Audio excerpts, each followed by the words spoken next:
Empire.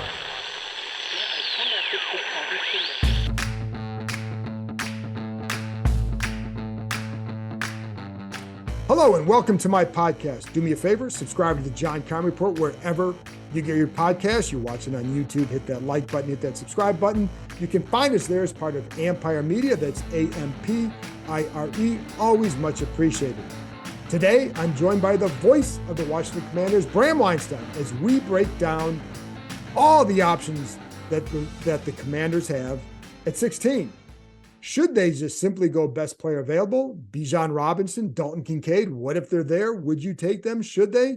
Bram and I talk about it. We talk about all the different scenarios that are there. Trade back, trade up. Should they? Who would they target if they did that? Would they take a quarterback at 16? No. So we get into all that. So stay tuned for that. We also start off by talking about Chase Young's fifth-year option, because at the press conference today, which I'm taping this on Thursday with Martin Mayhew and Ron Rivera, that was asked, and Ron Rivera said they'll let everybody know on May 2nd what they've done. Now, they may already know, and if they do, then May 2nd, just whatever. But I do know last year when it was Montez Sweat, we knew they were picking it up by this point. So we talk about all of that stuff, the future ramifications of all the scenarios involving that. There you go. So just stay tuned for that. Really nothing new to add on the ownership front. Inching along here, folks.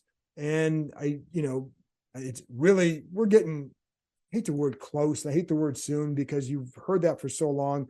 I'm not going to get into all that. One thing I'll say, in the Harris Group, one of the reports that came out was that they have, I think it's like 15 to 17 limited partners. When you wonder why it could take a while between, let's say there's an announcement over the next several days or by the end of next week that they're signed the deal and they're sending it to the league. The reason why it could take a while between that and the vote is how many limited partners there are, because each one has to be vetted. Each one. That's why it could take a little bit of time. Now, the vote, the owners do meet May 22nd to the 24th in Minnesota in May. That's the earliest it could happen. So, but if you're wondering why it could take a while, that's the reason. Anyway, that's all I got from that. So here's my conversation with the voice of the Washington Commanders, Bram Weinstein. Did you know the largest ropes course and zipline park in the country is right here in the DMV? Located in the heart of Montgomery County, the Adventure Park at Sandy Spring combines climbing and ziplining to create an aerial obstacle course unlike any other. With challenges anywhere from 10 to 75 feet in the air, there is something for all skill levels.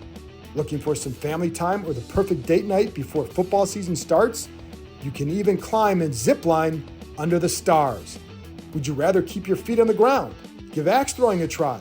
With their projector systems, you can throw at traditional targets, play tic-tac-toe, connect four, or even hunt zombies.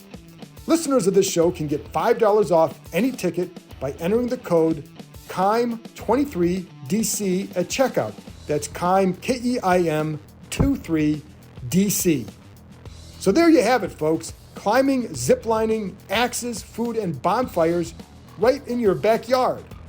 The weather is warming up, so it's the perfect time to head outside and join the adventure at www.theadventurepark.com. That's www.theadventurepark.com and enter promo code KEIM23DC. Bram, that was quite a say-nothing press conference we witnessed today with Ron Rivera and Martin Mayhew. Did you get anything out of that? I mean, not about the draft. I mean, outside of we're going to wait out Chase Young, which I think is newsworthy. That was the newsworthy thing that happened today, that we're still 11, 12 days away from getting like real clarity about how they feel about securing his future beyond this season. But outside of that, nope. I don't even think I listened very, very, very closely, and I heard nothing that was even a hint of what they're going to do. There was nothing that was even a hint of what they're going to do. Sticking on Chase, though, because you're right. That's a thing. So, Ron kept saying, like, we have until May 2nd to get it done. That's what he kept saying. how do you process that? Because to me, like last year, we knew long before now that they were picking up Montez Sweats. So how do you interpret the comments? So like it's one of two things or both. How healthy is he? They keep saying, publicly that he's 100%, he's fine. They were saying, he played, late last year and he could have played sooner if you asked the doctors, Yep. So they're saying that he's healthy. Now, is he, back to being what he was before the injury? I'd have to, talk to the doctors, talk to the coaches and get a real sense of like what that is. And, considering the size, the scope of injury, I have a hard time buying that he's ever going to be 100% the guy before this happened. Doesn't mean he can't be a great player, which is, I think, what we all hope he's going to be. The other side is this a motivational ploy? We've seen this for 3 off seasons where Ron Rivera is trying to get him to be engaged, be part of the spring program, be a good teammate. And that really is not that he's a bad one. It's just show up and be here, Right. with your teammates, Commitment. put in the work, put in the time, show us you're committed, motivated. And I think it's a leverage point for them to use that right now with him, but that's going to run out. And when they have OTAs next month, they're going to have made this decision, but only they know the total truth of it. And it's probably somewhere in the middle of that, but I'm leaning more towards it's a message sender to him. Right. And that's where should they pick it up? Because it'll be a little over 17 million. If they don't pick it up and he has this great year, then you're going to have to franchise tag him if you want to keep him. And now you're going to probably pay $4 to $6 million more than that. That's what we're talking about. A about. long-term deal, and it's going to be like Nick Bosa money. While at the same time having to deal with possibly Montez Sweat. I think Montez Sweat is gone under that scenario. I mean, like, you're not going to give 2 contracts like that out. Like, hard. What are you're going to give? You're going to give in the same offseason, you're going to give Chase Young, Nick Bosa money, and Montez Sweat like 1 tier below that. Like, that doesn't seem realistic to me. And as far as Nick Bosa money, Nick Bosa has been more productive. He's also had injuries too. Yeah. So that is that. And Chase will have to be a lot more productive than he has been to get that and obviously stay healthy. Doubt. Do you think that they will pick it up? I do. I felt this way all along because I just feel like just with Sweat on an expiring contract, and maybe something I don't know, but I don't hear that they're extending him, and maybe that will change in the summer, but I don't hear Montez. That. Yeah. If that's not going to happen this year and they're going to let him play out his contract and then make a decision, next offseason with him, I just don't know feasibly how you don't have Chase's rights controlled for at least another year so that you have a choice to make. It is a risk because if Chase goes the wrong way for one way or the other, and I'm not projecting he will, but if he does, you are on the hook with a guaranteed portion, $17 million contract, but it is only 1 year. And, I feel like with 2 of them on expiring contracts, unless Montez is going to be extended, and I just don't know that happening, I just don't know how it's feasible to go into the season without this not hanging over everybody's head that we've got the 2 defensive ends, both on expiring contracts and probably playing for 1 contract. I think it could be troublesome in the locker room. So I feel like that's why I feel like they're going to pick up the option. And it's guaranteed for injury only. So that's the risk, because that would be a lot of money that you're on the hook for 1 season. And what does it prevent you from doing? Possibly. But we don't even know. There's a lot we don't know of what can take place next season, including that. But that's the risk. With Montez, you'll hear that they would like to extend him, but it's not like you would hear like last year at this time. We knew Terry McLaurin the process had been ongoing, and you knew they wanted to get him done. Like, all I kept hearing, and I would say it, all I kept hearing, and I thought they would get it done because you knew the priority they put on it. And so there was a much bigger push to get that than I felt like it has been with anybody this offseason, including Cam Curl, because Cam Curl was eligible for an extension as well. So, that's part of the equation here too. The other thing is, I haven't heard from any of these players. I don't think anyone's asked them. Is Chase Young, well, I don't think he could get off the injury. Like, is he going to balk at the idea of playing on an expiring contract? I don't know. Is Montez, like Deron Payne showed up to everything. Is Montez going to do that? I don't know. I haven't talked to his agent about it. Is Cam Curl going to do it? I don't know. So like that's the other side of this too. Like, if you have a bunch of prominent players that are a big part of your future, and at least, a couple of them you'd hope will be a big part of your future. Are they going to settle for playing on expiring contracts? We don't know the answer to that. With McLaurin, we knew a deal was going to get done. With Allen, we knew a deal was going to get done.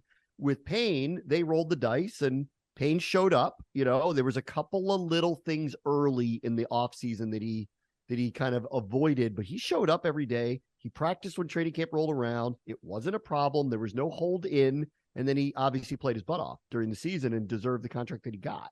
They're going to be asking these other guys to do the same. Are they? I don't know. Has anyone asked them? Well, and we haven't been around to ask them. The one difference is like Terry didn't show up. McLaurin didn't show up in the OTAs, right. But McLaurin was at a different level of contract, of performance. I don't know that these guys was making like mid-teen millions. Like to sit out would be just, I get, you want to get your money and I'm totally for that. But like McLaurin was sitting on a third round pick final year of his contract. He's not making any real money. Right. And so he had to do what he had to do. And like Cam Curl would be more in that position because, of course, but he has not, and I like Cam Curl a lot. I think he does a really nice job. McLaurin's at a different level than what Cam Curl is at. So does he have that kind of leverage to go do that? Now you can, because as long as you're asking for something within the realm of what your pay structure should be, okay. But I think in his case is strange. I think Montez is going to want, high top of the market type money, and we'll see how they feel about it. Chase is a different story because we got to see him play again, obviously, and see if he looks like the guy that we think he can be. And if he does, the scenario of him blowing up and having 16 sacks, well, he's looking at a Bosa contract. If he has a bad year and doesn't look that good and has 4 sacks, he's not. And then we're in a weird position with him. With Cam Curl, it's a different story. Like it really will come down to what is he expecting to get? Right. And if this is just me talking here, if he walked in the room and asked for Derwin James' contract, they're not going to give him. No, that's just how I feel about it. But does he feel that way about it? I don't know. Like we'd have to talk to him and find out. Right. And I don't know that. I know his side's been kind of quiet. So we'll see. And I think they're trying to just keep the focus on the field for him. And he's obviously been a very good player. We know his importance here. He hasn't been a quote unquote playmaker, but he's a very integral part of their defense. He's a very smart player. Yes. He's versatile, and they want to use that Buffalo nickel package. He's the key guy in that, but they're also going to look to add somebody for that role in the draft So,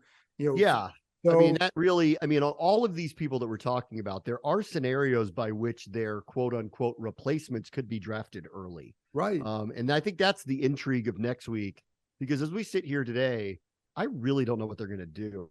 And that's very unusual. Last year they traded down, and I guess that somewhat surprised me because I thought the guy that they would have selected, Olave, was there, and then traded down. And, good thing they did. They got a guy who's outstanding. And so they did really well last year. And a couple other picks. Year, I'm really hard pressed to figure out exactly what they're going to do, because I think they have a lot of options in front of them, and that could get complicated by Will Levis falling in their lap and all of a sudden someone wants to trade with them, right? And then maybe they'll trade out. So I think we're in a really weird territory with this, and I think it's why when you started with like, what did they say today? I mean this, like, not that they don't have a plan. I don't think they know what they're going to do, because it's I think too hard at so 16. Many options in front of them and on the table. And it's so many different position groups that they could go after, especially early. It's anyone's guess, really. And I say that like respectfully. I don't think they know who they're picking at 16 next week at this point. They will run they'll have like their own little mocks, and they'll change it. It'll change all the time based on, maybe Team X does this guy. So if this scenario happens, who's the guy falling to them? And they'll go through all those exercises just to get a feel for what might happen. So you have to have multiple guys you like there. So that way, if one guy you really want isn't there, you're not panicking like they did the one year when Ryan Kelly wasn't there and they panicked. They weren't sure what to do. They traded back. That's how they got Josh Doxson. So that's one you want to have multiple choices there. And I think they do. But yeah, I don't think, for your ideal situation, are there one or two guys you'd like to see, or more so one or two positions you prefer they address? I mean, I really think they need an offensive lineman very badly, whether it's interior or exterior. I think they could use a playmaking corner, but I think the offensive line to me is a more paramount pick. That said, okay, let's just say that the mocks are right and the Ohio State tackle and the Georgia tackle are gone and they're just not available to you. Now we get into this territory where this is where I think their heads are spinning a little bit, because mine is thinking about it. So you could take the third, fourth, fifth best tackle, because you like that guy and you grade him that way and you think he's good. Or you could take the third, fourth corner, because you like him and you grade him that way. Or you could take the best interior offensive lineman off the board if you like him. Or you could take the best tight end off the board. Or, and I don't think they're going to do this, but if you go to the old mantra of just take the best player available, then if Bijan Robinson is at 16, he is the best player available. Now, they don't need a running back. It is but if you're going to draft Derrick Henry, don't tell me there's no value in that. And I'm sorry, on everybody's big board, if you're just going to go athletes at that point, he will be. So this is why I think they're in a really odd situation, because unless something happens with one of these tackles that are obviously should have been drafted higher, like John Allen scenario, he should have been drafted higher. He didn't. He fell into their lap and they got him. Let's say the top tackle for some reason somehow falls down into their lap, run to the podium and do it, and we don't have a problem here. Let's just say that doesn't happen though. Now we're talking about taking Darnell Wright, something like that. Darnell Wright, who might be a starter, might be a guard, but you could take Dalton Kincaid or Bijan Robinson or Osiris Torrance, who, if you're telling me that's not where the value is, 16, but they're surefire starters and really major upgrades. This is why I think they're in a very odd territory. I know what they need, and I'm certain I know what they would do if they were a little higher in the draft. But because they're not, what I think they're going to be faced with when push comes to shove at 16, if they don't move, is do you take the best athlete no matter what position on the board, or do you take Deonte Banks or Darnell Wright, who may not be the surefire, full-fledged stud starter that you may grade some of these other guys to be? Right. And my thought is, and I would hesitate to take a running back there. However, this is a team, and I say this at quarterback too, and they're not going to take, if Will Levis falls, they're not taking Will Levis at 16. They're not going to take Anthony Richardson at 16. I don't think he's going to get there anyway. But let's say the best way to get better is to draft really good players. Yes. And you haven't won in a long time. And so now I will say, I like Brian Robinson a lot. I think he progressed. I think he'd have been a lot better if he hadn't been shot. But if let's say Dalton Kincaid, and there are good options at that spot in the second, third round that it could be really good. But if you think he's the best tight end and you think that it's going to be a key part of the offense and you think he's, the best player there, then you have to take him, because that's the way your team gets better. I do think there's going to be other options and then you do it. I also say, Bram, in that scenario, they're going to try like hell to trade back to pick up. I agree with that. And I actually think the best scenario for them, short of for some reason Devin Witherspoon, or for some reason the Ohio State tackle is there, you run up to the podium and take them. But assuming that that's not the case, then I think trading back is the best scenario. And the real, the value there, probably is someone does jump to get Bijan Robinson, or someone does jump to get a quarterback who somehow falls into their lap. And that, because the reality is, Like how many people are moving up to 16? I don't know, and I Hey, think listen, the Saints went up to 11. The Saints went to 11 last year to get Olave. Yes. So people have done it. It's not that they haven't. So it's possible, but if like this is falling into a category of, do you take best player available, or do you take, a guy you like that you need? And that's why I think I'm very torn about this, because like all along, I'm like, I know they don't need a tight end, but this guy might be George Kittle. So like what? That doesn't upgrade you? Or I know they don't need a running back, and I'm like you, I like the running backs that they have, but this guy might be Derrick Henry. Like, why wouldn't you consider that at that point? Like, don't you get better by having Pro Bowlers, or like studs? Like, doesn't that make you better? So I think they're in a very interesting territory. I've also landed on, and I really don't think they'll do this. I actually would make an argument just based on what we're talking about here, that a modest move up makes a lot of sense to me to get the tackle that they want. Yeah. That makes a lot of sense to me. Like, how far would you be willing to move up? Not into the top 10, because I think it costs too much. That's way too expensive for them. No, but like, let's say, I don't know, pick one of the top 2 tackles. You like them, right? And the top 5 is not going to be them. We already know that, right? It's going to be 3 quarterbacks, maybe 4, and an edge rusher or 2. And so the first tackle, this is the good news for Washington if you're thinking about this. The first tackle isn't going to your outside of the top 5. So that's good news, right? That's rare, actually. Typically, a stud tackle who everyone's no-brainer starter goes in the top 5. Well, not this year because of the quarterbacks and these couple of edge rushers that look like monsters. And then we'll have to see where Jalen Carter goes, who might be best prospect in the draft, but has red flags around him. But he's going to go somewhere. So we're getting close to the range that I feel comfortable moving. If one of these 2 tackles that they like, and let's just say it's the Ohio State or the Georgia guy, right? Like they really think they're a starter. If that gets to 11 or 12, I think I want to know what the price is. Like at that point, I want to know what the price is. Move someone back to 16. What else do I have to give up? I'm not giving up next year's first round pick, but like, is it worth another pick to get a stud left tackle? I think so. If the option is wait 3 more picks to get a guy that you think might be a tackle, but might be a guard, we really kind of like him. No, I want an answer here. And so I see a path to doing that if it's a modest move up. I just don't think they will do that. Well, and even Mark Mayhew said today that his preference is, you look at his past, and it's more to gather more picks, to get more assets in the draft and take more, I guess, I agree with that. Yeah. I totally agree with that. But I just think in this scenario, just looking at what they have, I could see a case for this if it's a modest move up. The Jets did it a couple of years ago to get Vera Tucker. He's a stud. Yeah. They need to fix their offensive line.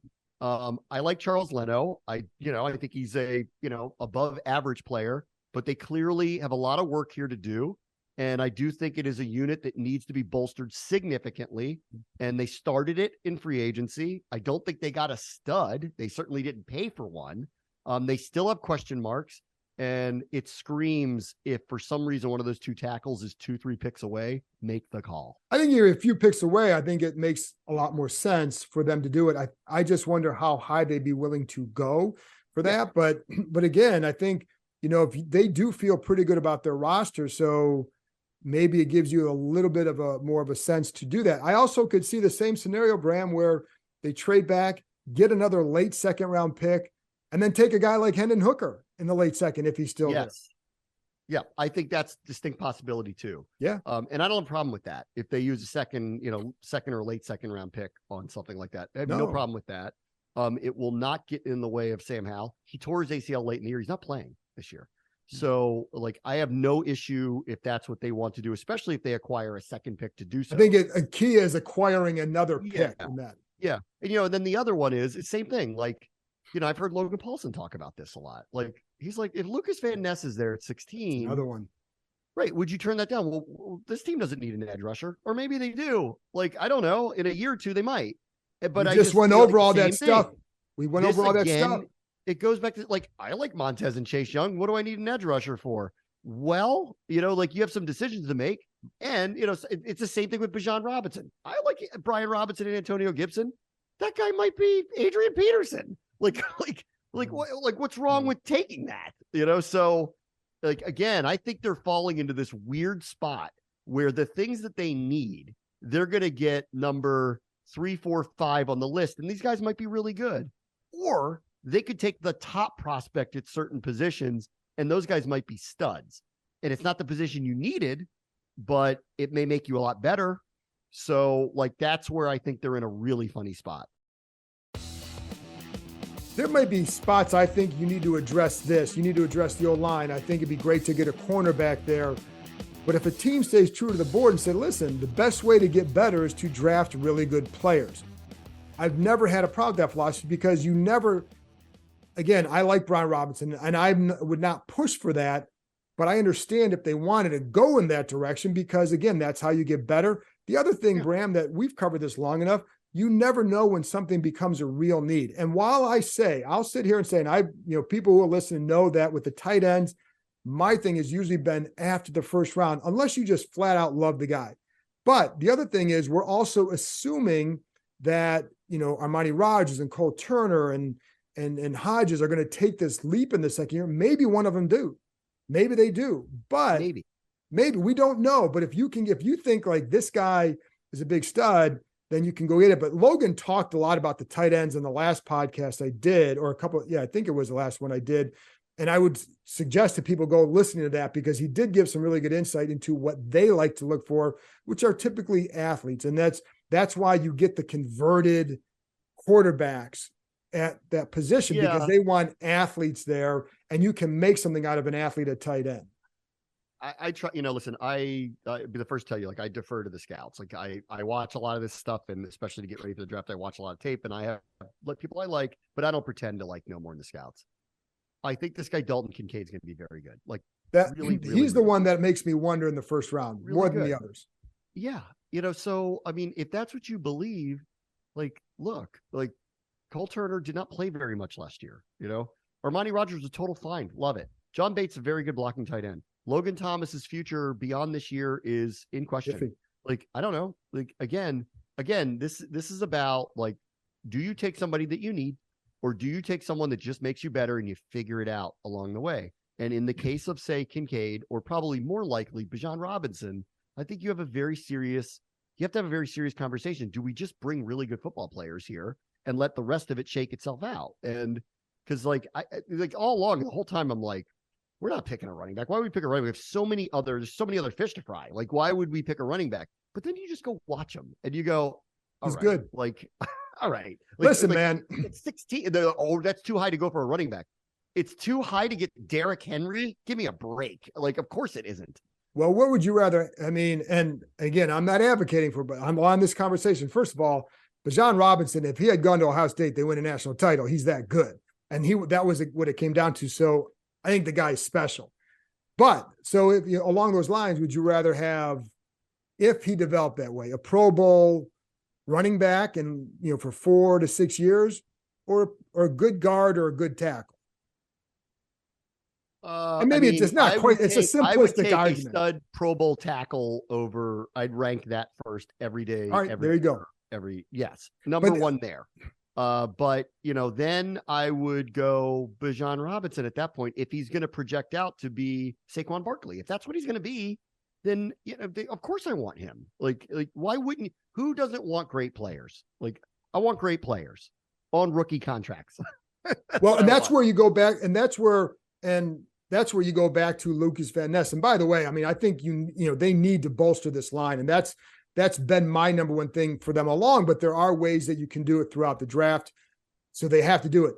But along those lines with a guy like Van Ness and the edge rusher, it comes down to the economics, and it allows you to continue to build a really good defensive line, which they want, while also not having to break the bank for every single player. Yeah. And I think that it starts that succession plan in place, and they would play this year because you're going to use a rotation.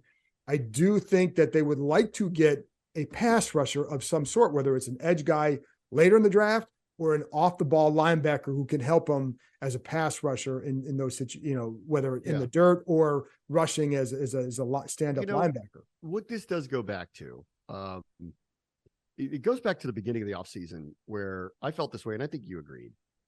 There were too many things to do here this offseason. It was not all going to get filled in one offseason. I appreciate, the mantra that they're putting out there, roster building and all this stuff. And I agree with them. Like, I think they made a couple of moves that work. They're hoping that Sam Howell's going to be what they think he can be, which is a linchpin to the whole thing. They needed to address the offensive line. They did. They got a linebacker. I don't think they're done there. And they got a corner. I don't think they're done there. But there's no way. And this is why I think this is so wonky talking about this. There are so many different directions they could actually go, right? Because we didn't even mention linebacker because we both know they're not taking one at 16. It's the one spot that they're not doing it, but that is screaming for a good young player in there too. What if you determine all right, Bram, let's say what if you determine Nolan Smith can be an off the ball linebacker and a very good pass rusher for you? What do you do at 16 if he's there? Because he might be there. I mean, we're just adding to the list, they're going to take 5 guys at 16. I know. That's why this is really weird and feels weirder than it really has. Like, the obvious positions that seemingly I'd love to see them take, the best at those spots are going to be gone. We know it. Right. Unless something comes up. If for some reason, if Devin Witherspoon is at 16, run to the podium. He was my guy in January. Yeah, assuming that that's not the case, and assuming the Ohio State tackle isn't there, now we're in a funny spot where they're going to have to make a choice. Do you literally take best player off the board, or do you take a need? And we all know that offensive line is a need, like a really major need. I don't think corners is big a need. I think they could really use it. I think a playmaking corner could really alter the dynamics of this defense, because I think they have playmaking DB. They have good, solid players that don't flip games. Right. Yeah. I love Benjamin St. Juste. I don't think he's going to end up with a ton of interceptions. I love Cam Curl. He's not causing a lot of haymaking play, game-changing plays. I think that the playmaking, they got a Sauce Gardner like that or something like that in there behind this line. I think it turns them into a really, really, really good defense, to a defense that flips things. Right. So if Witherspoon's there, I would take a shot that that's what it is. But assuming that he's not, now we're talking about, the Maryland corner or a couple of others. And to me, is that guy going to be... And it won't be Joey Porter Jr. No, I think it's going to be Deontay Banks if they went that way in the first round. But is he going to be the playmaking type of corner that we're talking about? I don't know. So then you start to go, okay, he's a really good addition. We'd love to have him, but we actually really need help on the offensive line. And we think Darnell Wright or Osiris Torrance, who I don't know why everyone poo-poos that. You're going to get the best interior lineman off the board, but it's the same thing they say about tight end or running back. Well, you're taking them too high. I'm taking a Pro Bowler too high. Am I? What about a Brian Branch? That's another one. That's another one. Here's another one. Do they need to take a safety? No, of course they don't. Do they need to take the Buffalo nickel thing right now? No, of course they don't. But they may think that, and with Cam Curl kind of heading towards, whatever his future is contractually, they may feel like that's the way to go. I have never been this confused about what to do or what they will do at this juncture of the draft like I have been this year, because I have no clue what's going to happen next Thursday. Well, we have to do our NFL Nation mock draft, and we're going to be drafting it over the weekend. I got to tape it. And I usually have a pretty good idea of I'll get it down to 3 or 4 players that I'm they're going to pick one of these 3 or 4 players. And you don't always get it right, but it's one of those guys. And then, because they're not always going to tell you everything that they're going to do. But this year I'm part of it is because the focus has been so much on the ownership and the sale. But I think because it's 16, you have less of an idea of who is going to be there and then which direction they're going to go, because there are needs. Some of their needs line up with the strength of the first round. And then there's some other interesting guys, like you talked about, tight ends. And then if there's an edge rusher that falls, got spots that you may not say that they don't have to go there in the first round, but if they're there, you have to consider all of it. Of course. Makes it hard. Of course. Yeah. And I mean, then the other one is what if Will Levis is there? I don't think they're going to take him, but they're not going to take him. No, they wouldn't take, I think the guy that they would like if just my sense would be, again, Hendon Hooker. Well, they met with them and they also had him come in and when they had him come in, it's about getting a physical, but it also suggests interest. And you're not going to take him at 16.